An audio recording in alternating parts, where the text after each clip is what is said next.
I think it's more important, instead of thinking about learning a language, learning how to learn a language. Because whatever your favorite language is now, probably in 10 years, it won't be. You're going to learn lots of languages and frameworks during your career. So I actually think a good life skill is how to pick up a language pretty quickly, especially because most of the time, the reason you're learning the language is because there's some framework you want to use it with that makes it compelling. Most people probably learn Objective-C because they want to write native iOS apps. Some people learn Python specifically as an easy way to start writing web apps using frameworks like Django, or because they want to do some data analysis with Jupyter Notebooks. If you want to write React apps, you basically have to know some JavaScript, and the Rails framework uses Ruby. So when you're talking about learning a new language, almost always it's the case that there's some compelling application of that language, and that's the thing that really drives you to learn it.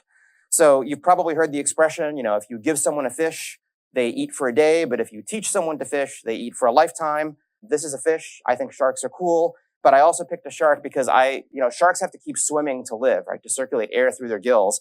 And I kind of think of software that way. Once a piece of software stops being sort of actively looked at by people, it kind of starts to die. So with that imagery in mind, let's talk about languages and frameworks. So you've probably been exposed to at least one other imperative and object-oriented language. Probably Python and Java would be the best represented by students who take this class. Imperative just means that the language really is about do this, then do this, then do this, then do this, right? Programs are essentially a list of statements, as opposed to, for example, Haskell, where a program is really just an expression that gets evaluated. By object-oriented, I mean that there's encapsulation of a set of behaviors and a particular data structure on which those behaviors operate. Python supports this, but you can actually write quite a bit of Python code without ever caring about how object orientation works. Java is much more strongly object-oriented in that it's really hard to write Java code of any significant length without dealing with the fact that you're creating classes and you're creating methods on those classes and attributes of those class objects. Ruby is more like Java in that regard. It's hard to write anything more than trivial code without realizing that you're doing it in an object-oriented framework. So when you pick up a new language like this, the first thing to realize is those languages are much more alike than they are different. When people say, well, I know C++, Objective-C, and Java, it's like, those are really all the same language with minor variations because they don't change the way you think about a programming problem. So when you pick up a new one, really the efficient way to do it is to say, what's different about this language? And if you're learning the language because there's some framework, what are the abstractions that are reified by the framework? That means, what are the things the framework considers important to give you abstractions for? And how does that connect to the language? A good framework typically uses the unique features of a language to make some things easier to do or to provide better versions of some of its abstractions. So this is kind of the approach we're going to take as we dive into Ruby and Rails for this course. And we're going to sort of do this process again when we get introduced to JavaScript a little bit later in the course. Why do we use Ruby? Just like Agile is not the best frame or the best methodology, we don't claim that Ruby is the best language. In fact, Ruby has been around as long as Python, but it didn't really take off until Rails came out. And Rails was such a good framework for so many reasons that people started learning Ruby just to use it. And I would say today, probably that's still a driving reason to learn it.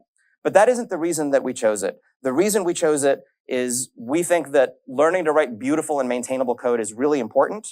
And I think not only are the testing tools and the sort of code polishing tools and code quality tools in the Ruby community really, really, really good, but it's sort of also the case that that community has a sense of beautiful code. Like, code beauty really matters among people who are Rubyists. So we just think that it's a good tool, a good vehicle for teaching those skills. And frankly, if you take this class and you never write another line of Ruby in your life, that's fine. Because what I hope is that the habits that you learn that I think are easy to pick up with Ruby will be something that you take with you into other projects. So with that, I'm going to give you my 8-step plan for X-raying a new language and learning it relatively efficiently. First, we ask, how does the language deal with types and typing? Do we have to worry about that at all? What are the sort of basic way that you name things? How do variables work? What facilities are there for manipulating strings? Sort of the basic bread and butter data types that every language has to deal with, every type of app has to deal with. How do you define methods or functions? Call them what you want. If it's an object-oriented language, as Ruby is, there's also a notion of a class is going to have class methods. Some languages would call those static methods. And it's also going to have instance methods. So are there different syntaxes for how those are set up? How does class encapsulation work? How do you describe a class? How do you describe what its attributes or instance variables are? And how do you know which things in the class are visible from outside the class and which things aren't? Idioms. This is a really important one. Idioms are things that are particular to a language, and that if you don't master them, you'll never really write code in that language.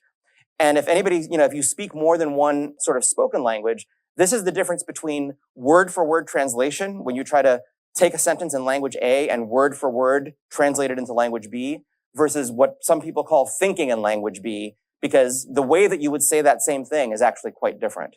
So most programming languages have some idioms that are sort of peculiar to them. And indeed, sometimes it's those idioms that make the language a good fit for a particular framework.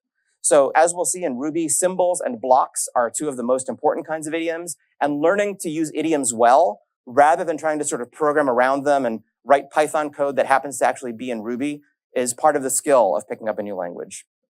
Dealing with libraries. Again, most languages, you're probably going to learn them because you want to use the framework. That means you're going to be using libraries that have hundreds of library functions. So how are libraries documented? How do you find and install libraries? How do you know that you have the right versions of the libraries for the app that you're writing? So basically, what are the package management or library management facilities that you get? And how do you debug stuff? Is there a breakpoint debugger where as your program is running, you can say stop and you can drop into a read-eval print loop and see what's going on in the world? Are there other debugging mechanisms? Do you just use printf and print variable values to the terminal every once in a while? How do you do debugging? And finally, testing. How do you test your code? If the language doesn't have a good testing framework, for me, I'm sort of done. So we'll have a whole couple of units just on testing. But for the other 7 things, we're going to cover that in the next few segments. And we're going to use this plan to learn Ruby.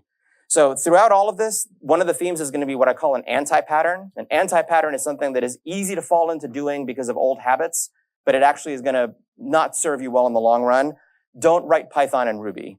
There are a few differences. Some of them are trivial, like how things are named. Some of them are particular idioms where there's a way to do things Pythonically and a way to do things Rubyistically. Don't fall into the trap of just taking all of your Python habits and essentially trying to do a word-for-word translation. You'll be much happier.